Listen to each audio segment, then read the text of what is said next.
Hi everyone, and welcome to Rum Runner Dance. I'm Dan Genovese. Today we're going to be making an original tiki cocktail, the Captain's Daughter.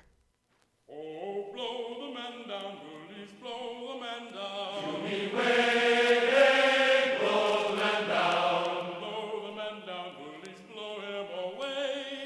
Give me some time to blow the man down. Today we're going to be making an original Rum Runner Dan drink, the Captain's Daughter. So where did I get the name of the drink? Let's start there. So the Captain's Daughter actually is a sailing term that came from the golden age of sailing. And if you couldn't tell by my logo, awesome new logo, thank you Mac from Old Mac Tiki. I really like the golden age of sailing. It's kind of when the rum runners first became really popular. They used to pick up rum and run it throughout all the different ports, and they used to sell it tariff-free or basically without tax to the crown at that time. British government, French, all the different monarchies that kind of controlled the Caribbean. Anyway, the Captain's Daughter refers not to a person and definitely not a woman. So what does it actually refer to? It actually refers to a whip. Wait, what? A whip? Yeah. So you have to remember, you're on the sea, right? Everyone's on a ship. These ships didn't go very fast and literally were at the whim of the weather, right? There could be days where they just sit dead in the water. So the captain was the law on the ship, and that's what was common, right? But the captain was extremely outnumbered. Him and his officers were definitely outnumbered by the crew, and they had to maintain strict order on the boat. So they did that with punishment, or at least the threat of punishment in most cases. So the Captain's Daughter was also known as a whip. That is a style of whip that's known as Cat of the Nine Tails. The whip is actually made of leather handle, and it has about 9 different tails that come off of it. Normally it's knotted. This was used to flog somebody, and how many lashes they got depended upon how severe the crime was that they did. It also is where the phrase "the cat's out of the bag" came from, because it used to be carried around by either the captain or one of his officers, depending upon the size of the ship, and they would take it out, and when they took it out, people would say the cat's out of the bag, which means now the captain knows the secret around who was doing something wrong. Now it just means people know that there's a secret, or the secret's out. That's where it comes from. So why did I pick that for this cocktail? Well, the cocktail for today is tasty but yet surprisingly strong, and if you have too many of them, you're gonna wake up and you're gonna feel like you just got a couple of lashes from the Captain's Daughter. All right, so with that, let's go ahead and start making this drink. And also, I have to mention, this is an exclusive reveal of the recipe. I actually didn't reveal it any other way. I showed a bunch of pictures on it, all the different variations that I made, but I never actually revealed the recipe. So this is the first time that anyone is gonna learn about it. Drink mixer tin. We're going to start out here with bitters. For this one, and specifically when I was crafting this drink, I used Miss Better Bitters Aromatic Bitters. It's their Batch 42 variety. You're going to need quite a bit here. A dash is 8 drops, so you're going to need 24 drops or 3 dashes.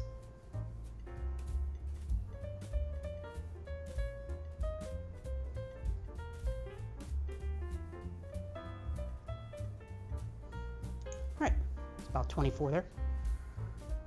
Next, citruses. I didn't have a chance to juice a bunch of limes and then pour them inside of a bottle. You know what? I like to show exactly how to do this once in a while. So we're going to cut a lime here. We need ½ an ounce of fresh lime juice. So the lime juice here, you definitely want to make sure that you get something fresh. If you do squeeze things ahead of time, always make sure that you're not doing it for more than 24 hours ahead of time, or else it starts to oxidize and it gets this funky flavor that you just don't want. These limes happen to be a little bit dry. I could keep squeezing this and trying to get more out of it, but you run the risk of getting some of the nasty flavors from the pith out of it. So I just grab the other side and just finish off the other half an ounce, quarter ounce that I need to come up with the half. There we go.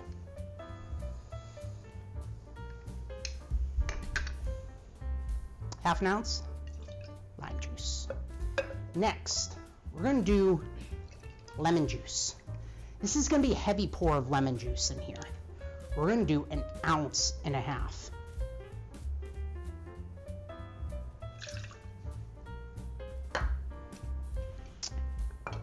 Next we're going to do is pineapple juice, small amount, 1/2 ounce.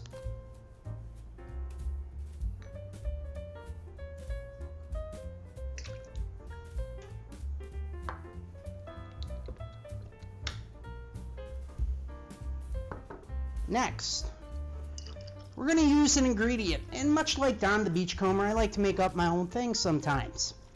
So Don has this thing called Don's Mix. It's 2 parts white grapefruit juice to 1 part cinnamon syrup. I like it. It's good in most things. It was a little bit too tart in this one, so I made what's known as Dan's Mix. And this is basically equal parts white grapefruit juice to cinnamon syrup. Trick here is, though, I use it in a bunch of different cocktails. I'm trying to use it a little bit more. It also is excellent in a whiskey sour. You just have to do whatever the ounce of sweetener and citrus is. Just combine them together and pour that of this into your cocktail and then add in your spirit. Mix that up. You're going to like it. Trust me. All right. What we're going to need here is 1 ounce of Dan's Mix.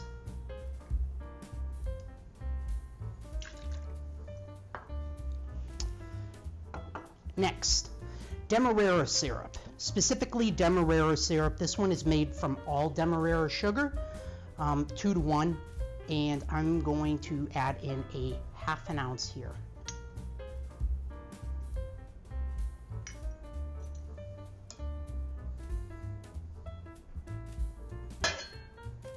Next, now we're going to start to get into our rum blends. First thing we're going to do is Hamilton 86 rum. If you cannot get Hamilton 86 rum, what you're going to look for is a Demerara rum that is about 40 proof. Eldorado 8 is a good substitute if you can't get it. Also, Lemonheart & Sons 1804 will work very nicely in here. You're going to need 1/2 ounce.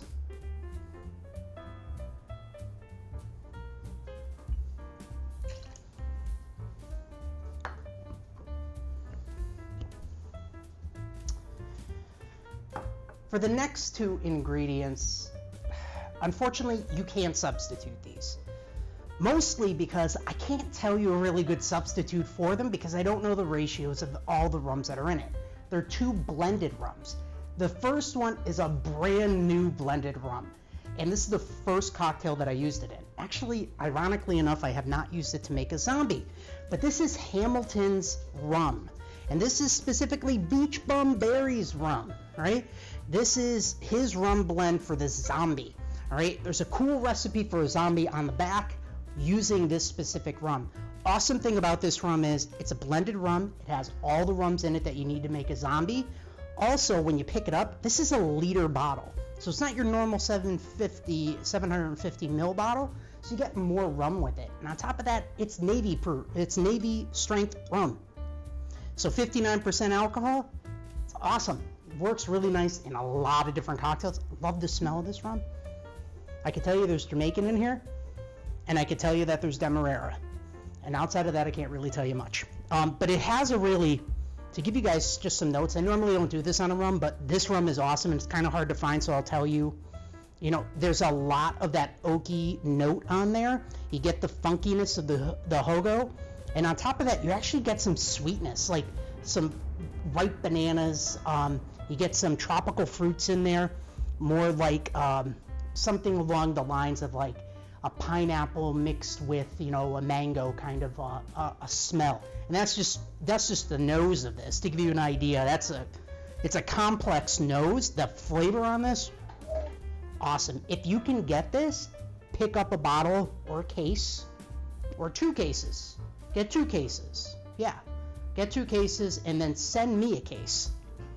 I'm only kidding. No, but if you can find it, grab yourself more than 1 bottle. You won't be disappointed that you did. This one calls for a heavy pour. It's 1.5 ounces.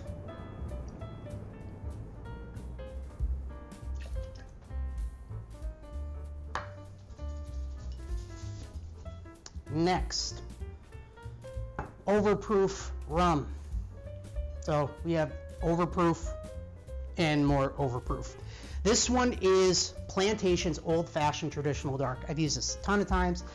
If you really can't find this, I guess in a pinch, you could probably use a Demerara 151, although it's not going to give you all the rest of the flavors in here, because there's Guyanese rum, there's Jamaican rum, there's Barbados rum in here, and it's a blend of the 3. Fantastic rum. This is pretty common to find, so it's not as difficult. So hopefully the only hard one would probably be the Hamilton Zombie blend. But grab this guy. You're gonna need 1 ounce.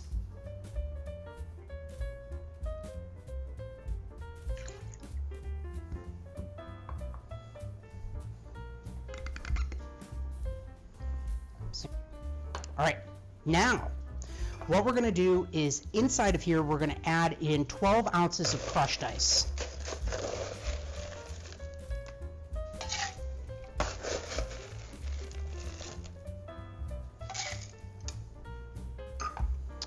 We're going to flash blend this. All right, wash my hands quick.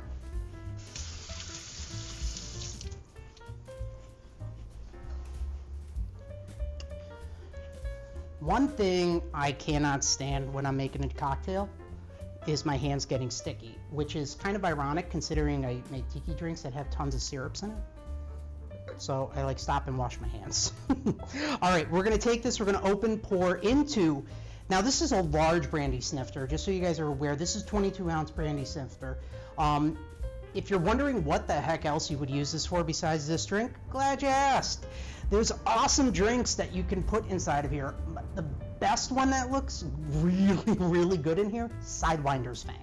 Happens to be one of my favorite and one of my wife's favorites. So, get yourself some of these glasses. Open pour all this into here. And the reason why you want a big mug like this, or big glass, in this case, is you want to fill this up with ice.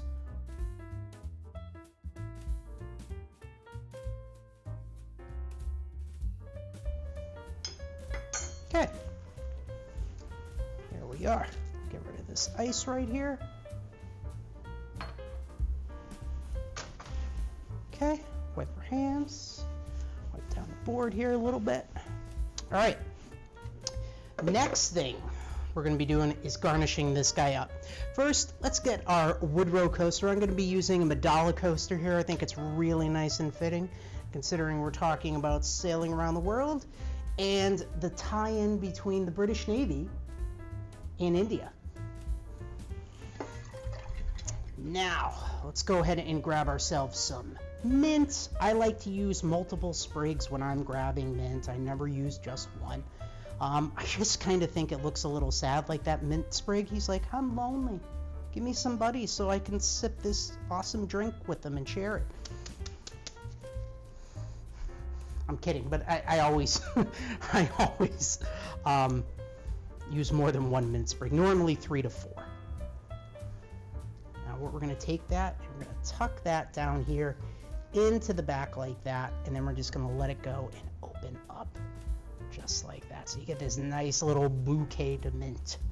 All right, next, you guys probably have seen, if you follow me on Instagram, and if you don't, please do. You know, you'll get a lot of cool content on there. I post tons of new content on there a couple times a week, and a lot of the times I get on this kick where I just start posting a whole bunch of brand new original cocktails, so you can pick up some cool ones on there. But I use this brand, I've been using them now for at least 6 months or so, but I love it. This used to be something I used to make myself. It's from Cocktail Garnish Company. It's small batch. It was made by a bartender.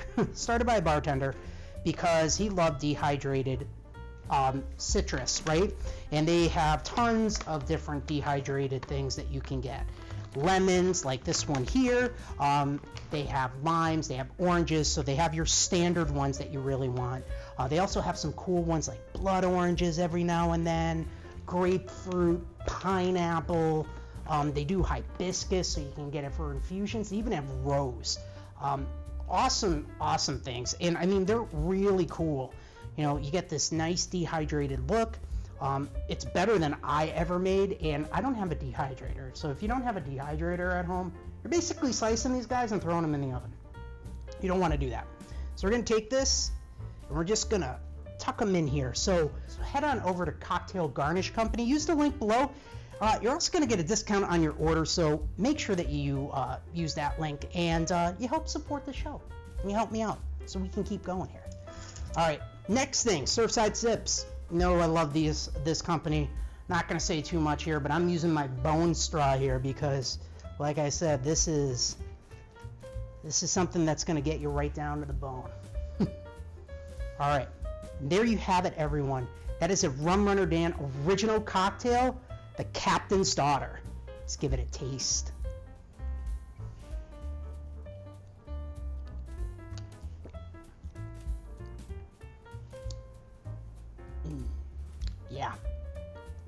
Yeah. You know, this, I love this drink.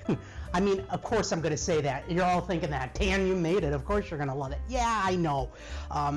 But honestly, I go through a big process here. Before I release a cocktail with its recipe, I scrutinize the heck out of it. I will make the cocktail a lot. And there's a lot of times where I just make the cocktail, taste it, it's bad, I dump it. I don't even drink it. And this cocktail went through some of those phases. But the balance on this is perfect. What I wanted to achieve here was a tiki cocktail that was very rum forward, but not rum overpowering. So you're not going to get like, oh my gosh, I'm just gonna like fall over here. It's not gonna be that kind of a cocktail. But also I wanted to achieve this nice balance, not using passion fruit syrup. Oftentimes a lot of these drinks that have higher proof things in them have passion fruit syrup to help balance it out. It's awesome. If you're trying to look for balance and it's not balancing out, you put a little passion fruit in there, normally does the trick. But I wanted to do it a little bit different. So I added in just a little bit of the pineapple here and a bigger chunk of the, ounce and a half on the lemon. And then with the cinnamon syrup and the grapefruit that are in Dan's mix and the demerara here, it sweetens it up enough so that it's solidly sweet. But then you're matching it up to oaky demerara, Jamaican demerara, and probably other rums in it from the zombie mix, that unknown. Then we have more Jamaican, Barbados, and then Guyanese rum in here too, which is more demerara rum. What does that kind of give you? You get this funky flavored, oaky rum punch that kind of gives you this real punch right in your face. But it's not overpowering. It's complemented really nice, and we accentuate it with the spices from the Miss Better bitters here. The batch 42 is perfect. I tried this with Angostura first, and I always go back to Miss Better Bitters Company. They're a phenomenal company. I mean, they strike the right balance on the spice here that complement all these rums really well. So the cinnamon syrup, the spices, the spicy oaky flavor of all the rums, and then this brighter kind of citrus and just enough demerara to kind of marry it all together into this strong, delicious cocktail. So there you are, everyone. That's all I got for you today. That's an original Rum Runner Dan exclusive reveal, the Captain's Daughter. Give it a try here and comment below. Tell me what you think about it. Tell me if you didn't like it and what you didn't like about it. Tell me if you did a riff on it and you want to share what that is. I would love to hear that. But also, if you haven't already, hit that subscribe button. There's going to be more cocktails like this coming out, and you don't want to miss them. So make sure you click that subscribe and click that bell. make sure you get notified as soon as they come out. And while you're doing that, why don't you check out some of these other videos down here. We got them on Tiki, original cocktails, and classics. Thank you so much, everyone, and until next time, Akole Maluna.